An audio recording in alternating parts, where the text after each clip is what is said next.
আজকে আমরা আবারও হাজির হয়েছি নতুন একটা চাকরির আপডেট নিয়ে। আজকে আমরা যে বিষয় নিয়ে আলোচনা করব, ভারতীয় ডাক বিভাগে আবারও কিন্তু নতুন করে বিভিন্ন পদে কর্মী নিয়োগ করা হচ্ছে।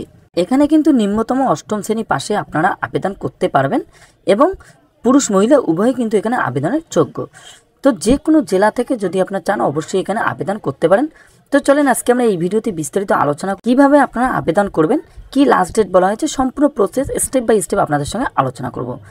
আপনারা যদি এই চ্যানেলে নতুন হয়ে থাকেন চ্যানেলটিকে অবশ্যই সাবস্ক্রাইব করে বেল আইকনে ক্লিক করে রাখবেন এরকম নতুন নতুন ভিডিও সবার আগে পাওয়ার জন্য। তো চলেন স্টার্ট করা যাক। এখানে তোমরা দেখতে পাচ্ছ যে ইনস্ট্রাকশন টু ক্যান্ডিডেটস, অর্থাৎ তোমাদের এখানে আবেদন করতে গেলে কোনো রকম কিন্তু অনলাইন মাধ্যম নয়, এখানে শুধুমাত্র অফলাইন মাধ্যমেই কিন্তু তোমাদের আবেদন করতে হবে। আবেদন করার জন্য দেখো প্রথম যেটা বলা হচ্ছে সেটা হচ্ছে application on plane paper in the prescribe format should be submitted duly field either English অথবা হিন্দি অথবা তামিল, যে কোনো একটি ভাষায় তোমরা কিন্তু এই ফর্ম ফিল আপটা তোমাদের করতে হবে। পরবর্তী বলা হচ্ছে যে 1 পাসপোর্ট সাইজের একটা ছবি তোমার লাগবে, যেটা তোমাদের নির্দিষ্ট জায়গায় মানে অ্যাপ্লিকেশন ফর্মেতে তোমাদের লাগিয়ে দিতে হবে এবং সঙ্গে তোমাদের অ্যাপ্লিকেশন ফর্মের সাথে প্রয়োজনীয় কিছু ডকুমেন্টস আছে যেগুলোকে কিন্তু তোমাদের সেলফ অ্যাটেস্টেড করে কিন্তু অ্যাটাচ করতে হবে। পরবর্তী বলা হচ্ছে অ্যাপ্লিকেশন ফর্মের সাথে তোমাদের কিন্তু ইন্ডিয়া পোস্টাল অর্ডার মানে 100 টাকার তোমাদের আইপিও কিন্তু লাগবে, 100 টাকার আইপিও লাগবে এবং সেটা কিন্তু তোমরা পোস্ট অফিস থেকে পেয়ে যাবে। এই আইপিওটা এইটাই কিন্তু তোমাদের অ্যাপ্লিকেশন ফিজ হিসাবে লাগছে এই আইপিওটা। এবং পরবর্তী যেটি বলা হচ্ছে তোমরা যে আবেদন করছো সেই অ্যাপ্লিকেশন ফর্মটা প্রথমে কি হবে, স্ক্রুটিনি করা হবে। যে হেড অথরিটি আছে তারা কিন্তু এটাকে স্ক্রুটিনি করবে। তো স্ক্রুটিনি করার পরে যারা যারা এলিজিবল ক্যান্ডিডেট আছে তাদের এলিজিবিলিটি ক্রাইটেরিয়া অনুযায়ী যারা যারা সিলেক্টেড হবে তাদেরকে পরবর্তী টেস্টের জন্য ডাকা হবে। বলা হচ্ছে the application fees collect from the applicants will not be refundable, অর্থাৎ তোমরা যদি আবেদন মূল্য যদি জমা দাও তাহলে কিন্তু পরবর্তী সময় কিন্তু এটা কিন্তু রিফান্ডেবল নয়, অর্থাৎ non refund. Eligible candidate should pay 400 as the examination fees, অর্থাৎ এক্সামিনেশন ফিজ হিসাবে কিন্তু তোমাদের 400 টাকা কিন্তু লাগবে।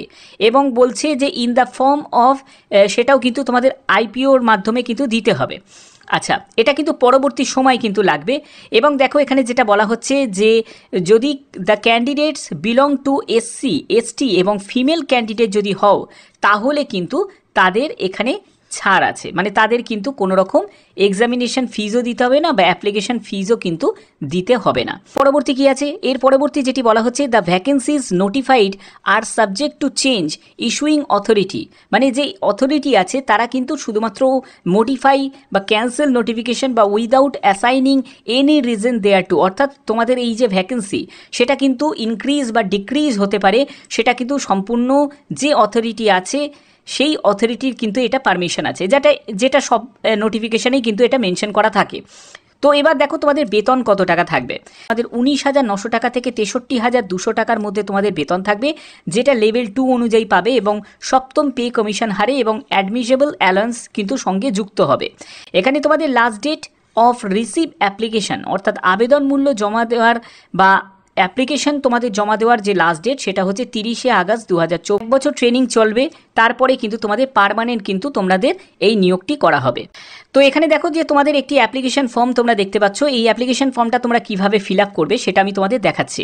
দেখো অ্যাপ্লিকেশন ফর্মটা ফিল আপ করার জন্য প্রথমে কি করতে হবে, প্রথমে তোমাদের এখানে তোমার যে তুমি পোস্টে তুমি আবেদন করছো সেই পোস্টের নাম তোমাকে উল্লেখ করতে হবে এবং তোমাদের এখানে যে জায়গাটা আছে সেইখানে একটি পাসপোর্ট সাইজের ছবি লাগিয়ে দেবে এবং তোমার এখানে সই করে দেবে।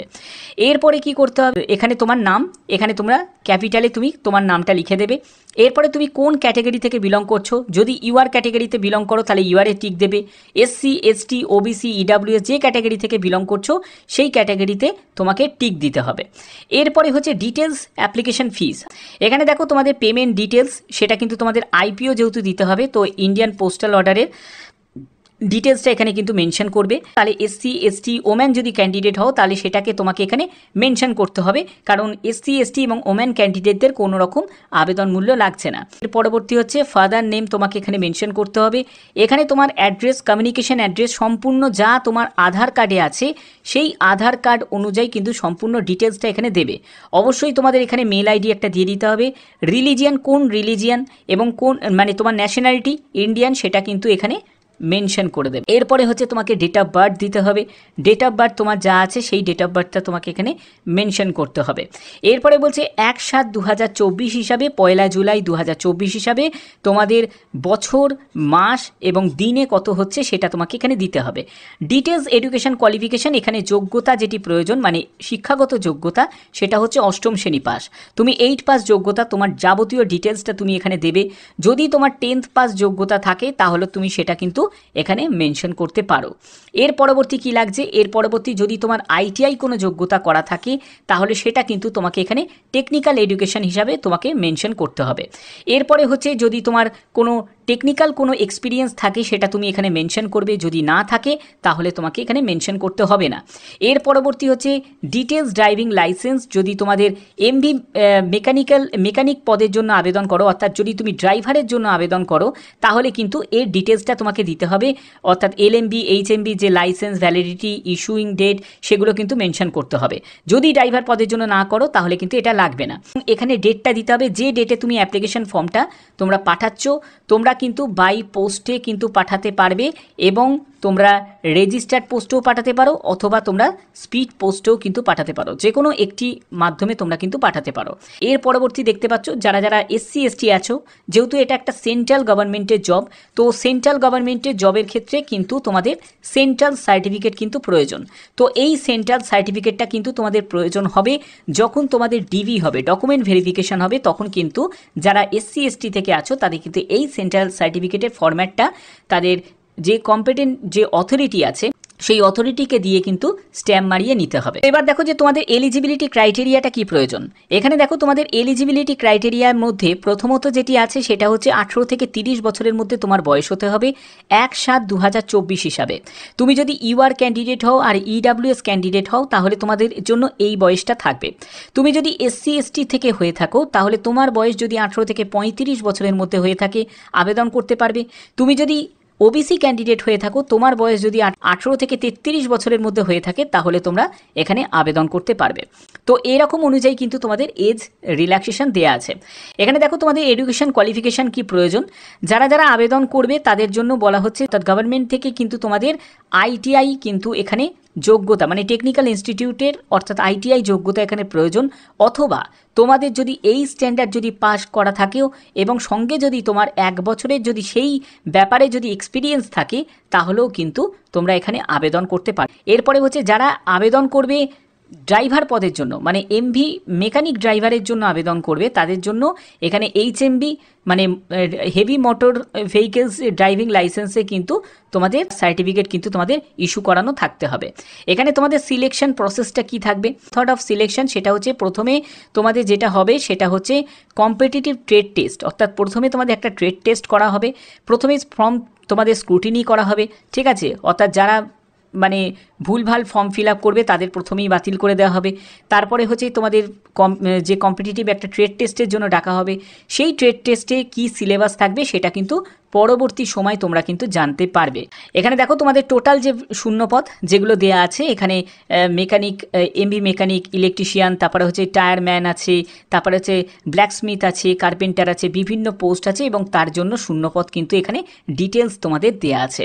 তো তোমাদের এই যে নিয়োগটি যেটা করা হচ্ছে সেটা হচ্ছে অল ওভার ইন্ডিয়ান যারা প্রত্যেকে মানে ভারতীয় নাগরিক আছে প্রত্যেকে কিন্তু এখানে আবেদন করতে পারবে। এখানে মেল মোটর সার্ভিস অর্থাৎ এমএমএসে কিন্তু এই নিয়োগটি করা হচ্ছে। ঠিক ডকুমেন্টস কী কী লাগছে, প্রথমত একটি পাসপোর্ট সাইজের ছবি লাগছে, তারপরে লাগছে হচ্ছে অ্যাপ্লিকেশন ফিস, এরপরে লাগছে হচ্ছে ডেট অফ বার্থের সার্টিফিকেট লাগছে অথবা তোমরা মাধ্যমিকের অ্যাডমিট কার্ড, এরপরে হচ্ছে এডুকেশন কোয়ালিফিকেশান। এডুকেশন কোয়ালিফিকেশানের জন্য যেহেতু 8 পাস যোগ্যতা, তো 8 পাসে তোমাদের সার্টিফিকেট মার্কশিট এগুলো তোমরা শো করতে পারবে। টেকনিক্যাল, তুমি যদি টেকনিক্যাল তোমার যদি যোগ্যতা থাকে তাহলে সেই টেকনিক্যাল যোগ্যতা তোমাদের যাবতীয় তোমাদের সেই ডিটেলসটা তোমাকে দিতে হবে। এক্সপিরিয়েন্স থাকে তাহলে তার ডিটেলসটা তুমি দেবে। এই ডকুমেন্টসগুলো কিন্তু তোমাদের প্রয়োজন, এবং সঙ্গে কিন্তু গভর্নমেন্ট যে কোনো আইডি প্রুফ সেটাও কিন্তু তোমাদের সঙ্গে লাগবে। তো এই ডকুমেন্টস থাকতে হবে। সার্টিফিকেট, কাস্ট সার্টিফিকেটও কিন্তু তোমাদের লাগবে, এবং সব কিন্তু তোমাদের সেলফ অ্যাটেস্টেড করতে হবে। আশা করি তোমাদের ভিডিওটা ভালো লেগেছে। যদি ভিডিওটা ভালো লেগে থাকে অবশ্যই লাইক, কমেন্ট, শেয়ার করে দেবেন। আজকের জন্য এতটুকুই। দেখা হচ্ছে পরবর্তী একটা নতুন ভিডিওতে। ততক্ষণের জন্য ভালো থাকবেন, সুস্থ থাকবেন। ধন্যবাদ।